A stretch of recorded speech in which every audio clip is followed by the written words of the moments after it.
안녕하십니까. 암호화폐 정보를 전달해드리는 닥터 비트맨입니다. 네, 두 차례에 걸쳐서 3,000개의 비트코인이 대량 이체됐다는 소식이 나왔습니다. 2,523만 달러 규모라고 하는데요. 네, 암호화폐 트랜잭션 추적 사이트죠. 웨일 얼렛에 따르게 되면 한국 시간 15일 오전 7시 18분 재미니 거래소 지갑 주소에서 익명의 주소로 1,502개의 비트코인이 이체됐다고 합니다. 약 1263만 달러 규모라고 하는데요. 송신자는 동시에 OKEX 거래소 지갑 주소로 1498개 비트코인으로 총 2개의 주소로 3000개의 비트코인이 이체됐다고 하네요. 네, 과연 이 소식이 비트코인의 가격에 어떠한 영향을 미치게 될까요? 네, 기관 투자자의 선물 수요가 증가하고 있다는 소식들이 계속해서 나오고 있습니다. 네, 오늘도 또한 나왔는데요. 미 CME가 기관 투자자의 비트코인 선물 수요가 증가하고 있다고 합니다. 네, 암호화폐 전문 미디어 코인데스크에 따르게 되면 최근 미국 시카고 상품 거래소가 공식 성명을 통해 지난 3분기 기관 투자자들의 비트코인 선물 수요가 뚜렷한 증가 추세를 나타냈다라고 밝혔습니다. 네, 이와 관련해 CME 측은 지난 14일 3분기 기관 투자자들의 선물 계약은 지난해 대비 61% 증가한 4,629건을 기록했다고 하는데요. 지난 3분기 CME 내 비트코인 선물의 일평균 거래량은 5,534건으로 약 2억 8,900만 달러라고 합니다. 지난해 동기 대비 10% 증가했다고 하는데 기관 투자자들의 CME 신규 계좌 증설 등 비트코인 선물 투자 수요가 증가하는 제도적 흐름이 생겼다라고 언급을 하고 있네요. 네, 좋습니다. 기관 투자자, 미국의 기관 투자자뿐만 아니라 지금 아시아 전역의 기관 투자자들 또한 계속해서 지속적으로 암호화폐 시장에 관심이 있는 듯한 모습을 보여주고 있습니다. 실제로도 그런 수요가 늘어나고 있죠. 이런 규제가 정확히 잡히지 않은 상태에서도 이 정도인데 규제가 어느 정도 잡힌다면 비트코인 선물이나 아니면 비트코인 시장에 그냥 관심만 가지고 보고 있다가 아직까지는 눈치가 보여서 못 들어갔던 기관들도 규제가 어느 정도 틀만 잡히게 된다면 충분히 다른 기관 자금의 유입이 증가하지 않을까, 그럴 가능성도 굉장히 높지 않나 생각이 들게 됩니다. 네, 여러분들도 아시다시피 이제 주식시장보다는 암호화폐 시장의 리스크가 훨씬 더 큰 것을 아실 겁니다. 한 리서치에서 암호화폐를 경험한 투자자들은 똑같이 주식 투자 시에 더 큰 리스크를 감수한다라고 언급을 했습니다. 네, 암호화폐 전문 미디어 코인데스크의 13일 보도에 따르게 되면 경제학술지 이코노미 레터스에 최근 발간된 암호화폐 트레이더들은 선구자인가 모험가인가 라는 논문에서 암호화폐를 트레이딩하는 행위는 자극을 원하는 심리가 작용한 것이다 라고 진단을 했다고 하는데요. 네, 또한 암호화폐 투자를 경험한 주식 투자자들은 주식 거래 시 기존보다 리스크가 더 감소하는 경향이 있다며 10일 평균 116.8건의 추가적인 거래를 진행하며 레버리지는 13.4%가 높았다고 합니다. 네, 이는 암호화폐 투자로 인해 잦은 매매와 높은 레버리지에 노출됐기 때문이라고 진단했는데, 또한 해당 연구에 따르게 되면 35세에서 44세의 투자자들이 이와 같은 현상이 가장 많이 증가를 했고 25세에서 34세 사이가 그 다음으로 나타났다라고 언급을 하고 있습니다. 이 자료를 보게 되면은 이것이 긍정적이다 부정적이다라고 한쪽으로 편향되지 않고 그냥 정말 객관적인 사실만, 딱 사실만 언급을 한 것 같은데요. 맞죠? 네, 암호화폐 경험을 한 투자자들은 상한선도 없고 하한선도 없고 그리고 너무나 많은 폭락으로 데미지를 많이 받았죠. 그래서 그런가요? 주식 투자할 때 실제로 더욱더 큰 자금을 가지고 시드를 가지고 웬만한 하락에는 흔들리지도 않는 이런 마음과 멘탈을 가지고 있지 않나 생각이 듭니다. 네, BKCM 창업자가 이제 브라이언 켈리인데 암호화폐 업계는 비트코인 ETF를 필요로 하지 않는다라고 언급을 했습니다. 네, 과연 무슨 얘기일까요? 한번 보도록 하겠습니다. 네, 암호화폐 투자회사 BK 캐피털 매니지먼트의 창업자 겸 CEO 브라이언 켈리는 암호화폐 생태계 시스템 발전을 위해서 비트코인 ETF는 거의 필요 없다는 견해를 보였다고 합니다. 네, 코인텔레그래프 재팬이 보도를 했는데요. 마지막 희망이었던 비트와이즈의 비트코인 ETF는 지난주 SEC에 거부가 되었습니다. 뭐 마지막 희망까지는 아니었죠.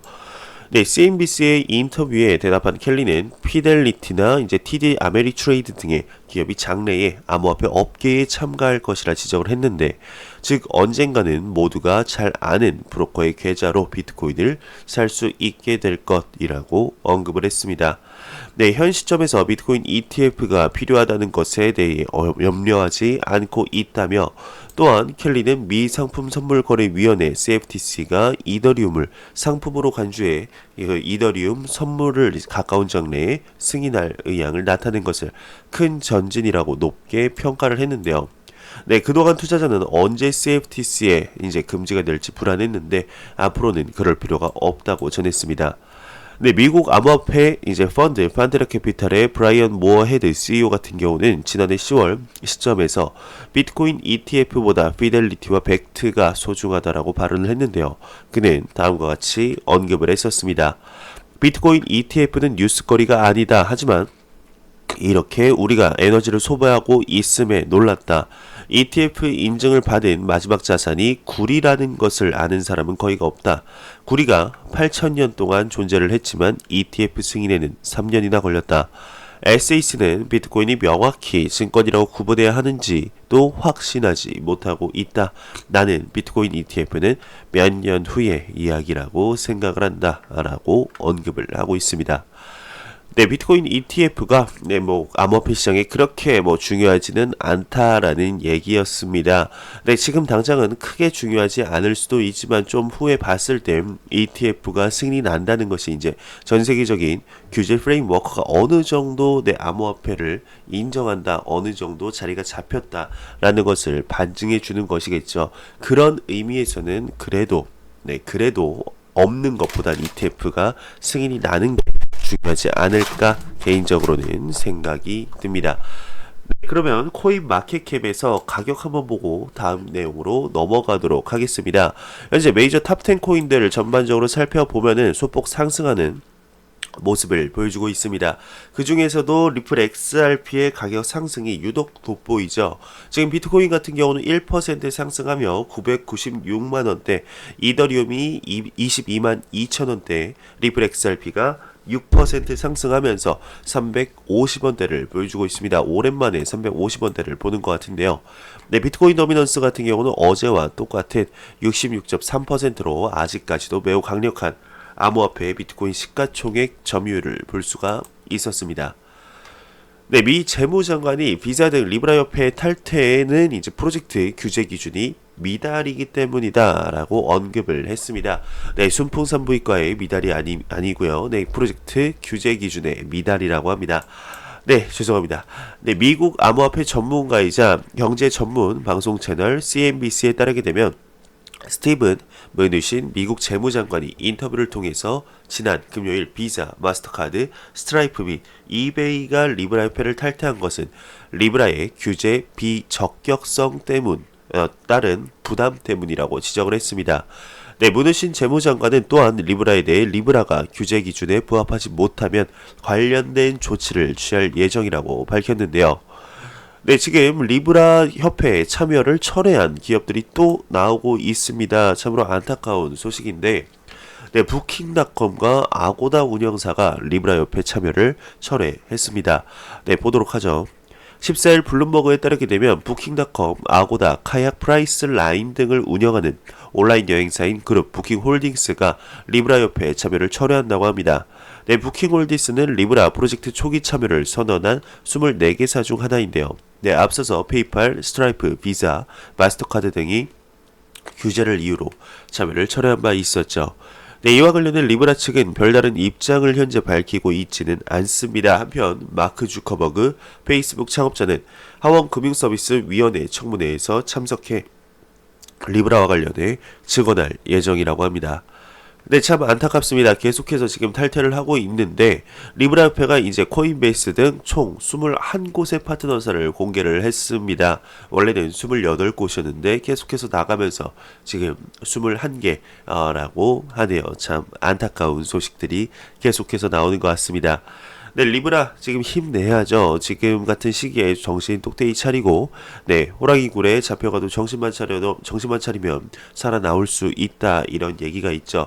전 세계의 문매를 맞는 와중에도 리브라는 현재 본인들이 할 일을 최선을 다해서 하고 있습니다. 최신 성과 발표를 하고 이런저런 일을 하고 계속해서 굴하지 않고 각국 정부를 만나서 계속해서 네, 협력을 하려는 모습을 보이고 있습니다.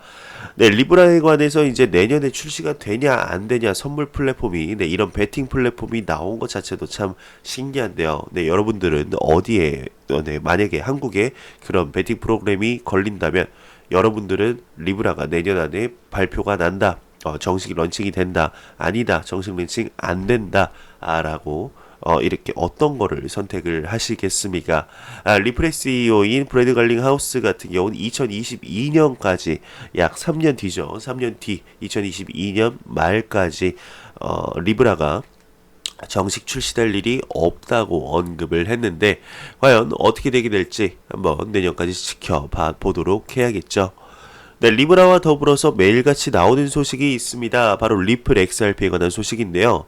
네, 리플 네트워크의 노드는 탈중앙화 진행을 노력 중이라고 합니다. 노드 80%는 제3자 기관이 운영한다고 하는데 네, 암호화폐 리플 코인 XRP를 지원하는 네트워크의 탈중앙화가 진행되고 있다는 코인포스트가 보도를 했습니다. 네, XRP 원장에 관한 검증자 리스트가 갱신되고 네트워크 노드의 약 80%가 리플과는 관련되지 않은 제3자 기관에서 운영되는 것으로 나타났습니다. 네, 암호화폐 XRP 거래 승인을 받는 UNL의 이제 새로운 노드가 추가됨으로써 리플사의 UNL 점유율이 20% 가까이 떨어지고 있는데요. 네, 여기서 말하는 UNL이란 이제 유니크 노드 리스트의 약자로서 리플 네트워크의 원장을 관리하기 위해 선택받은 노드들의 목록을 유니크 노드 리스트라고 칭합니다. 네, 최신 데이터에서는 합계 노드 수가 34에서 자사 노드가 7의 상당, 타사 노드가 80% 가까이 증가한 것은 처음인데요. 이 회사는 UNL에 이제 새로운 제3자 기관의 노드를 두 가지 추가할 때마다 자사 노드를 줄이는 방식을 취하고 있어 최종적으로는 자사 노드를 0으로 하는 것을 목표로 하고 있습니다. 새롭게 추가된 UNL 검증자에는 캐나다의 대형 암호화폐 거래소 코인필드가 있다고 하는데 네, 한편 리플은 이제 암호화폐 XRP 대장에 근거한 대형 프로젝트에 착수하고 있어서 자세한 사항은 다음 달에도 발표를 한다고 하네요.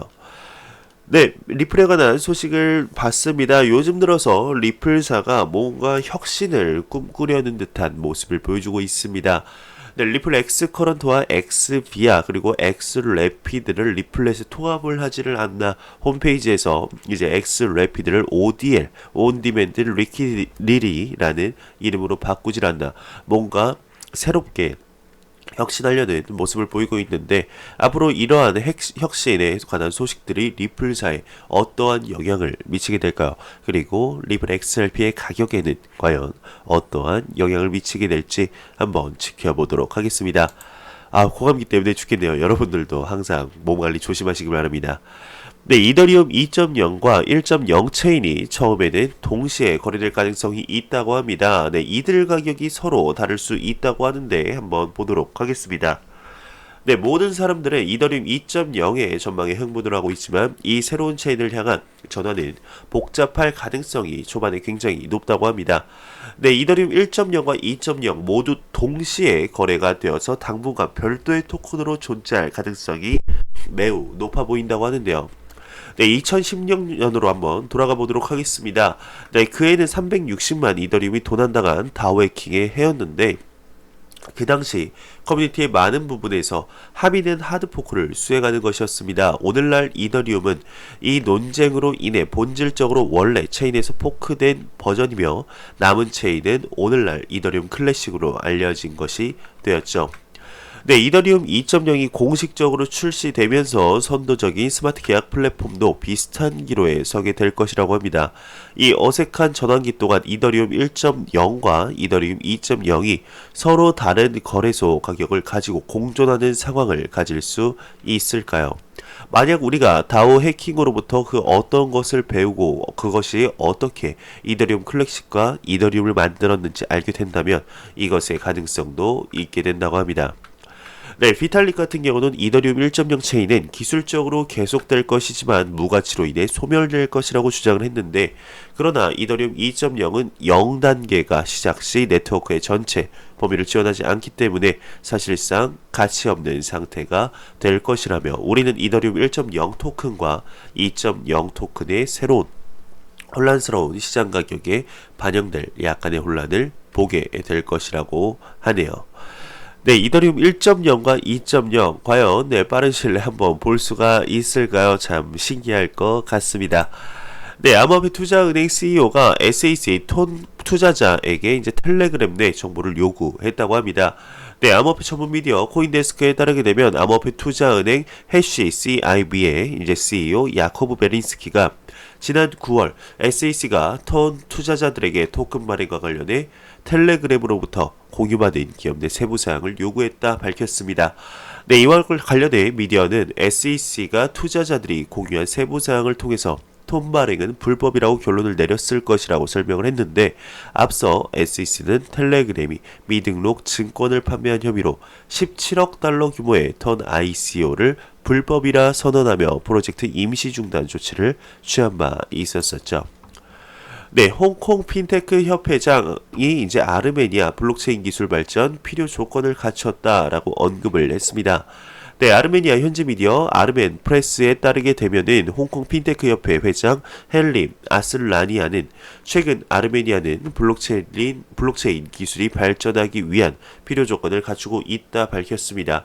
네, 그는 현재 블록체인 혁명은 세계 곳곳에서 발생을 하고 있다며, 이와 관련한 자금들이 아르메니아로도 유입이 되고 있다고 하는데, 네, 아르메니아는 스타트업에 적합한 생태계와 발전하고 있는 시민사회가 구성되어 있다고 하네요. 네, 우리는 용감해야 한다. 컴퓨터가 처음 등장했을 때도 사람들은 그것을 두려워했지만 일상이 됐다라고 덧붙였습니다.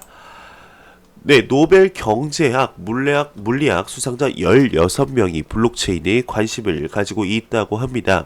네, 암호화폐 전문 미디어 블록 오비에 따르게 되면 지난 30년간 57명의 노벨 경제학상 수상자 중 약 25% 수준인 14명이 블록체인 프로젝트에 참여하거나 비트코인 등과 관한 견해를 발표한 것으로 나타났습니다.